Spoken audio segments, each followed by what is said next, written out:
ജനപ്രതിനിധികളും രാഷ്ട്രീയ പ്രവർത്തകരുമൊക്കെ ഇപ്പോൾ ഇടപ്പള്ളി ചങ്ങമ്പുഴ പാർക്കിലെത്തി എൻ രാമചന്ദ്രന് അന്ത്യാഞ്ജലികൾ അർപ്പിക്കുകയാണ്.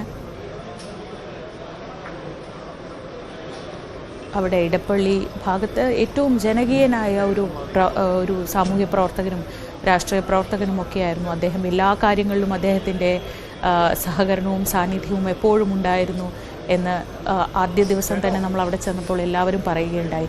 അങ്ങനെ വളരെ ജനകീയനായ, സൗമ്യനായ, സഹൃദയനായ ഒരു മനുഷ്യൻ ഇങ്ങനെയൊരു ദുരന്തത്തിൽ തങ്ങളെ വിട്ടുപോയതിൻ്റെ ആ യാഥാർത്ഥ്യം ഉൾക്കൊള്ളാൻ ഇപ്പോഴും പ്രിയപ്പെട്ടവർക്കായിട്ടില്ല എന്നതാണ് യാഥാർത്ഥ്യം. വളരെ സന്തോഷത്തോടെ കശ്മീരിലേക്കൊരു യാത്ര പോയതാണ്.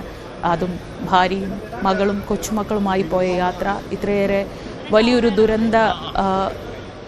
ദുരന്തത്തിലേക്ക് ചെന്ന് കലാശിക്കുമെന്ന് ആരാണ് ഓർക്കുക? അങ്ങനെ ഒരു യാത്രയ്ക്കൊടുവിൽ ആ ദുരന്തത്തിൻ്റെ ഞെട്ടലിൽ നിന്ന് വിട്ടുമാറാൻ ഇപ്പോഴും ബന്ധുക്കൾക്കും പ്രിയപ്പെട്ടവർക്കും സുഹൃത്തുക്കൾക്കും ഒന്നും കഴിഞ്ഞിട്ടില്ല. കഴിഞ്ഞ ദിവസങ്ങളിലൊക്കെ നമ്മൾ അവിടെ അദ്ദേഹത്തിൻ്റെ അടുപ്പമുള്ളവരോട് സംസാരിക്കുമ്പോഴൊക്കെ അവരുടെയൊക്കെ മുഖത്ത് കണ്ട ദുഃഖം, അവരുടെ കണ്ണിൽ നിറഞ്ഞ കണ്ണീരെല്ലാം അതിന് തെളിവായിരുന്നു. ഇപ്പോൾ അദ്ദേഹത്തിൻ്റെ പ്രിയപ്പെട്ടവരെല്ലാം നാട്ടിലേക്ക് എത്തിക്കഴിഞ്ഞു. അദ്ദേഹത്തിൻ്റെ സഹോദരൻ അമേരിക്കയിലേക്ക് പോയി ഒരു ദിവസമായിട്ടേ ഉണ്ടായിരുന്നുള്ളൂ.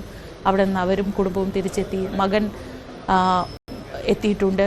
അങ്ങനെ വേണ്ടപ്പെട്ടവരെല്ലാം തിരിച്ചെത്തുമ്പോൾ ജീവനില്ലാതെയാണ് അദ്ദേഹത്തിൻ്റെ ഈ തിരിച്ചുവരവ്. അത് അവിടെയുള്ളവരെ സംബന്ധിച്ച് ഏറ്റവും ഞെട്ടിക്കുന്ന ഒന്നാണ്. നവമി ദിനേശ് വിവരങ്ങളുമായി. നവമി, ഞാൻ നേരത്തെ ചോദിക്കുകയായിരുന്നു, ആരതി ഇന്നലെ ഏറ്റവും മനസാന്നിധ്യത്തോടെ മാധ്യമങ്ങൾക്ക് മുന്നിൽ സംസാരിച്ചതായിരുന്നു സോഷ്യൽ മീഡിയയിലെ വലിയ കുറ്റങ്ങളിലൊന്ന്. ഇന്നിപ്പോൾ നമ്മൾ കാണുന്നതാകട്ടെ ഏറ്റവും ദുർബലയായി പൊട്ടിക്കരയുന്ന അച്ഛൻ്റെ മുഖം അവസാനം കാണുമ്പോൾ വിങ്ങിപ്പൊട്ടുന്ന ആരതിയാണ് ഇന്ന് നമ്മൾ കാണുന്നത്. സോഷ്യൽ മീഡിയയിലുള്ളവർക്കൊക്കെ സമാധാനമായി കാണുമെന്ന് വിചാരിക്കുന്നു. പക്ഷേ ആരതി എന്ന ആ പെൺകുട്ടിയുടെ മനസാന്നിധ്യം, മനോധൈര്യം എന്ന് പറയുന്നത് നമുക്കൊക്കെ എത്രത്തോളം വലിയ മാതൃകയാണ്. ഒരു കുഴപ്പമില്ല.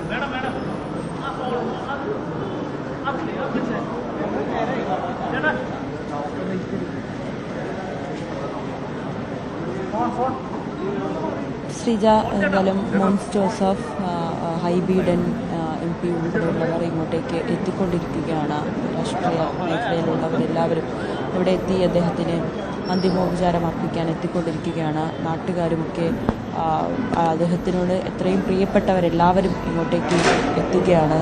ഇപ്പോൾ ഈ വിവരം അറിഞ്ഞ് അദ്ദേഹത്തിൻ്റെ പൊതുദർശനമുണ്ടെന്നറിഞ്ഞും ആളുകൾ ഇങ്ങോട്ടേക്ക് അവസാനമായി അദ്ദേഹത്തെ കാണാൻ. കാരണം അത്രമാത്രം വേദനയാണ് ആ കുടുംബത്തിനും ആ നാടിനും മുഴുവനും ഉണ്ടായിരിക്കുന്നത്. അപ്രതീക്ഷിതമായിട്ടുള്ള രാമചന്ദ്രൻ്റെ വിയോഗം, അതും ഇങ്ങനെ ഒരു ഭീകരാക്രമണത്തിൽ കൊല്ലപ്പെട്ടു എന്നറിയുമ്പോൾ വളരെ ഞെട്ടലോടുകൂടി തന്നെയാണ് ആ കുടുംബം ഈ വാർത്തയെ കേട്ടത്. ഒപ്പം ഈ നാട്ടുകാരുമൊക്കെ ആ ഞെട്ടൽ ഇപ്പോഴും അവർക്ക് മാറിയിട്ടില്ല. ഇങ്ങനെ ഒരു സംഭവം അത്രയും സന്തോഷത്തോടുകൂടി വീട്ടിൽ നിന്നും യാത്രയ്ക്കായി ഭാര്യയ്ക്കും മകൾക്കും പേരക്കുട്ടികൾക്കും ഒപ്പം പോയ ഒരു വ്യക്തി അവിടെ ഭീകരാക്രമണത്തിൽ കൊല്ലപ്പെടുന്നു. അതും നമ്മൾ ഈ അടുത്ത കാലത്തൊന്നും നമ്മൾ കേൾക്കാത്ത ഒരു സംഭവം തന്നെയായിരുന്നു. കാരണം കശ്മീരൊക്കെ വലിയ ശാന്തമായിട്ടുള്ളൊരു ഇടമായി മാറിക്കൊണ്ടിരിക്കുകയായിരുന്നു. നിരവധി വിനോദസഞ്ചാരികളാണ് അങ്ങോട്ടേക്ക് ഒഴുകിയെത്തുന്നത്.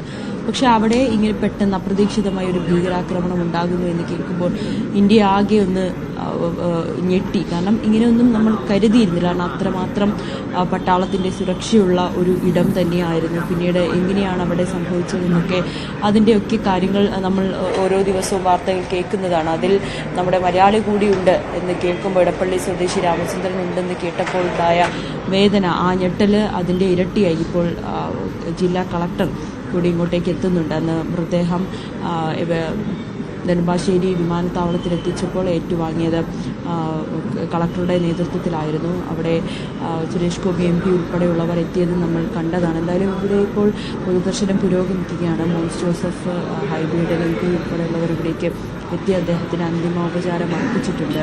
മകളും ഭാര്യയും ഒപ്പം തന്നെയുണ്ട്. വളരെ നിറകണ്ണുകളോടെ പൊട്ടിക്കരഞ്ഞുകൊണ്ടാണ് ഇരുവരും ഇവിടെ ഇരിക്കുന്നത്. കാരണം സന്തോഷത്തോടെ ഒപ്പം ഉണ്ടായിരുന്ന അച്ഛൻ അല്ലെങ്കിൽ ഭർത്താവ് ഇനി അവർക്കൊപ്പം ഉണ്ടാകില്ല എന്ന് പറയുമ്പോഴുണ്ടാകുന്ന വേദന, അത് തീരാ നോവായി തന്നെ ഇനി അവരുടെ ജീവിതകാലം മുഴുവനും അത് അവർക്ക് ഒപ്പം തന്നെ ഉണ്ടാകും. മകനുണ്ട്, മരുമകൻ, മറ്റു കുടുംബത്തിലെ അടുത്ത ബന്ധുക്കൾ എല്ലാവരും തന്നെ ഇവിടേക്ക് എത്തിയിട്ടുണ്ട്. അപ്പം ഈ വിവരം അറിഞ്ഞ് ഈ ആളുകൾ ഇങ്ങോട്ടേക്ക് എത്തുകയാണ്. അവസാനമായി രാമചന്ദ്രനെ കാണാൻ അദ്ദേഹത്തിന് പ്രിയപ്പെട്ടവരും അദ്ദേഹത്തെ ഇതുവരെയും കണ്ടിട്ടില്ലാത്തവർ പോലും ഇങ്ങോട്ടേക്ക് എത്തുന്നുണ്ട്. കാരണം അത്രയേറെ ദുഃഖമാണ് ഈ വാർത്ത കേൾക്കുമ്പോൾ നമ്മൾ ഓരോരുത്തർക്കും ഉണ്ടാകുന്നത്. അങ്ങനെ അദ്ദേഹത്തെ കാണാനായി ഇവിടേക്ക് ആളുകൾ ഇങ്ങോട്ട് എത്തിക്കൊണ്ടിരിക്കുകയാണ്. 12 മണി വരെ ആയിരിക്കും, 9:30 വരെ ആയിരിക്കും ഇവിടെ പൊതുദർശനം ഉണ്ടാകുക എന്നാണ് ബന്ധുക്കൾ അറിയിച്ചിരിക്കുന്നത്. അതിനുശേഷം 12 മണിയോടുകൂടിയായിരിക്കും ഇടപ്പള്ളി പൊതുശ്മശാനത്തിൽ സംസ്കാരം ഉണ്ടാകുക. ആ സംസ്കാരത്തിന് മുൻപ് വീട്ടിലെത്തിച്ച് മതാചാരപ്രകാരമുള്ള ചടങ്ങുകൾ പൂർത്തിയാക്കിയ ശേഷമായിരിക്കും സംസ്കാരമടക്കമുള്ള ചടങ്ങുകളിലേക്ക് കടക്കുക എന്നാണ് നമുക്ക് വ്യക്തമാകുന്നത്. പോലീസ് വലിയ രീതിയിലൊരു എല്ലാവർക്കും കാണുന്നതിന് വേണ്ടിയിട്ടുള്ള സൗകര്യവും ഇവിടെ ഏർപ്പെടുത്തുന്നുണ്ട്. പോലീസിൻ്റെ ഒരു നിരീക്ഷണമുണ്ട്. എല്ലാവർക്കും കണ്ട് അന്തിമോപചാരം അർപ്പിക്കാനുള്ള ഒരു സൗകര്യവും ഇവിടെ ഏർപ്പെടുത്തിയിട്ടുണ്ട്. അങ്ങനെ വലിയ ഒരു വിഷമത്തിൽ തന്നെയാണ് എല്ലാവരും. ആ കുടുംബത്തെ സംബന്ധിച്ച് തീരാ നോവാണ്. അപ്രതീക്ഷിതമായിട്ടുള്ള അച്ഛൻ്റെ അല്ലെങ്കിൽ ഭർത്താവിൻ്റെ അവരുടെ സ്വന്തം രാമചന്ദ്രൻ ചേട്ടൻ്റെ ഒരു വിയോഗത്തെ അവർ അത്രയേറെ വിഷമത്തോടുകൂടി തന്നെയാണ് സ്വീകരിക്കുന്നത്. നമ്മളന്ന് വീട്ടിൽ പോയി ബന്ധുക്കളുടെയും നാട്ടുകാരുടെയും ഒക്കെ പ്രതികരണം എടുക്കുമ്പോൾ തന്നെ അവർ കണ്ണുകളോടുകൂടിയാണ് അദ്ദേഹത്തെ പറ്റി പറയുന്നത്. കാരണം അത്രയേറെ അവരുമായിട്ട് ഒപ്പം ചേർന്ന് വൈകുന്നേരങ്ങളിൽ ഈ അമ്പലങ്ങളിൽ ഒത്തുകൂടുകയും കാര്യങ്ങൾ ചർച്ച ചെയ്യുകയും അങ്ങനെ വലിയ ഒരു പൊതുപ്രവർത്തകൻ തന്നെയായിരുന്നു അദ്ദേഹം. അതുകൊണ്ട് അദ്ദേഹത്തിൻ്റെ വിയോഗത്തെ പോലും അത്രയേറെ വേദനയോടെ ഇവരെല്ലാവരും കേൾക്കുന്നത്. അവരുടെ കണ്ണ് നിറയാത്തവരായിട്ട് ആരും തന്നെ ഉണ്ടായിരുന്നില്ല. അങ്ങനെ രാമചന്ദ്രൻ്റെ വിയോഗത്തെ അത്രയേറെ ദുഃഖത്തോടുകൂടി തന്നെയാണ് ഇവരെല്ലാവരും കേൾക്കുന്നതും ഇവിടേക്ക് എത്തുന്നതും. എന്തായാലും സംസ്കാര അടക്കമുള്ള ചടങ്ങുകൾ ഉച്ചയ്ക്ക് ഇന്ന് 12 മണിയോടുകൂടി തന്നെ ഉണ്ടാകും. സഹോദരൻ വരുന്നതിന് വേണ്ടി കാത്തിരിക്കുകയായിരുന്നു.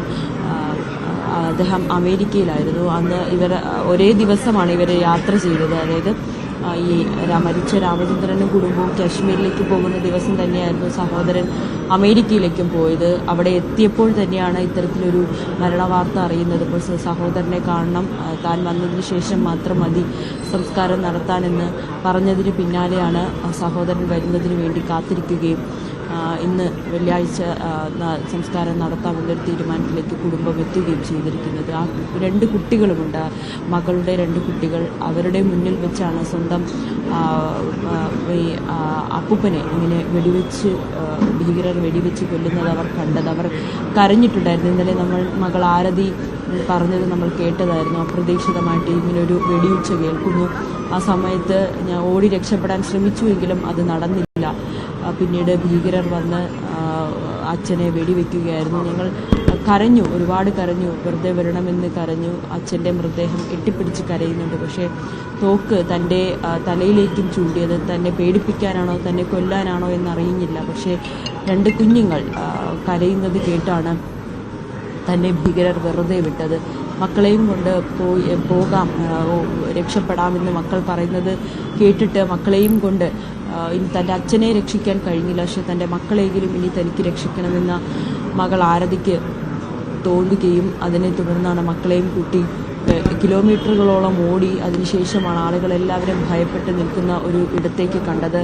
ഫോണിൻ്റെ റേഞ്ച് പോലും ഉണ്ടായിരുന്നില്ല. ആരെ വിളിച്ച് പറയണം, എന്ത് ചെയ്യണമെന്നറിയാതെ മകൾ ആരതി 2 കുട്ടികളെയും കൊണ്ട് ഒരു പരിചയമില്ലാത്തൊരു നാട്ടിൽ കൂടി ഓടി കുറച്ച് ആളുകളെ കണ്ടു. പിന്നീട് ഫോണിൻ്റെ റേഞ്ച് എത്തിയ ശേഷമാണ് ഡ്രൈവറെ വിളിച്ച് ഇക്കാര്യമൊക്കെ അറിയിച്ചത്. നമുക്കൊന്നും ചിന്തിക്കുമ്പോൾ തന്നെ ഭയപ്പാട് തോന്നുന്നുണ്ട്. ഇങ്ങനെ ആരും നമ്മളോടൊപ്പമുള്ള ഒരാൾ മരിക്കുക, എവിടെയാണെന്ന് പോലും അറിയാതെ, ഏത് നാടാണെന്ന് പോലും അറിയാതെ, ദിശ അറിയാതെ കുട്ടികളെയും കൊണ്ട് 8 വയസ്സ് മാത്രം പ്രായമുള്ള 2 കുട്ടികളെയും കൊണ്ട് ഓടി രക്ഷപ്പെടുക എന്ന് പറയുമ്പോൾ ജീവൻ കൈ പിടിച്ചോടുമ്പോൾ ഉണ്ടാകുന്ന ഒരു വേദന അല്ലെങ്കിൽ ആ ഒരു ഭയം അതെത്രമാത്രമാണെന്ന് നമുക്ക് ചിന്തിക്കാൻ പോലും കഴിയില്ല. അങ്ങനെ ഓടി രക്ഷപ്പെട്ട് ഈ അച്ഛൻ്റെ മൃതദേഹം നാട്ടിലെത്തിക്കുന്നതിന് വരെയുള്ള എല്ലാ കടമ്പകളും ആ മകൾ ഒറ്റയ്ക്കാണ് കടന്നത്.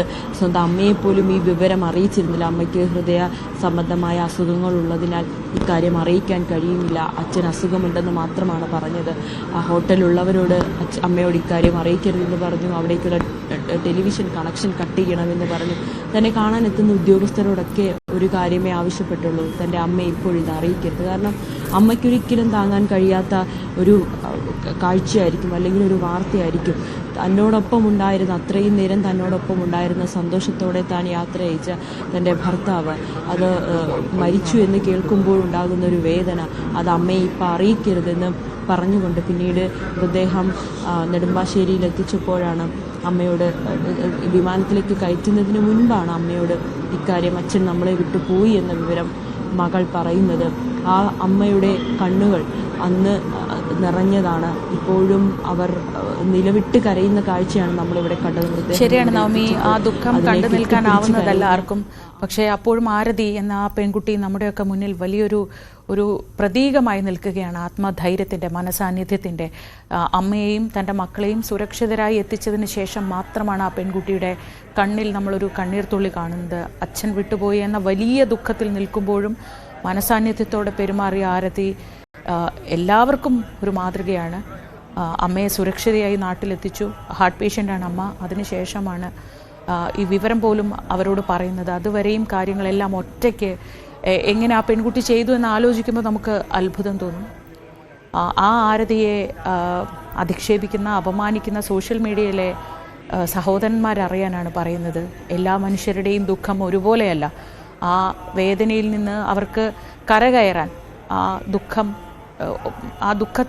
ദുഃഖത്തിൻ്റെ കടലിൽ നിന്ന് കരകയറാൻ പ്രാർത്ഥനകൾ അവർക്ക് കൂട്ടാവുമെങ്കിൽ അങ്ങനെ ആകട്ടെ.